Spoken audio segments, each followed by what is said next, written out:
Hello guys welcome back to an another blog. तो ओडिशा रे आपण माने समस्त जानचंती 12 मासरे 13 पर्व। तो सेही पर्व मान भितरु आज आउ गोटे पर्व थिला जार ना होची कुमार पूर्णिमा। तो एई ओसारे तो झियो माने ही खास करी पूजा करंती उपवास रहंती, किंतु मु जानि ता नाटा काहे कुमार पूर्णिमा रखा जायछि। तो आपण माने जे जानिथिबे निश्चित भाव में कमेंट करी जणेबे। देखंतु एपरि भाव हमरो चौरा सजेबा पई बलून सब फुंका होची। सेपटे मो माँ बड़मा बसी मंडा पिठार प्रिपेरेसन करचंती, कारण से मंडा पिठाटा होची सबुठू मेन भोग जोटा कि दिया जाए। तो तापरे एपटे आसी वृंदावती आमे सजौछु मो छुआ भाईर मोर। आउ सेही दिन आम घरे लक्ष्मी पूजा भी हुए। तनु जाई देवदारी पत्र आणुची।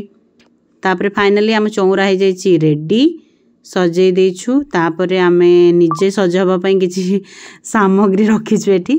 तो सजै सारिबा परे आमे गलु एबे बंदाण हाँपाई। तो मो बड़ माँ ये आसी प्रिपेरेसन कर भाव में आपण मैंने देखिपे। तो हो गला प्रिपेरेसन रेडी। तापर आमू से बंदापना कले कर सारे आम सूर्य को आंजुला टेकिलु। आंजुला टेकी सारिबा परे आमे भोग खाइलु। आ से जो बड़का भोग नहीं पोखरी रे भसैलु। तो आपण मान आड़े पूजाटा केमिति भाव में पालन करती निश्चित कमेंट करी जणेबे।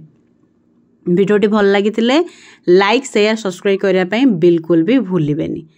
Thank you. तो यहीपरि भाव में आमे पूजाटा करिथिलु। तो थैंक यू सो मच।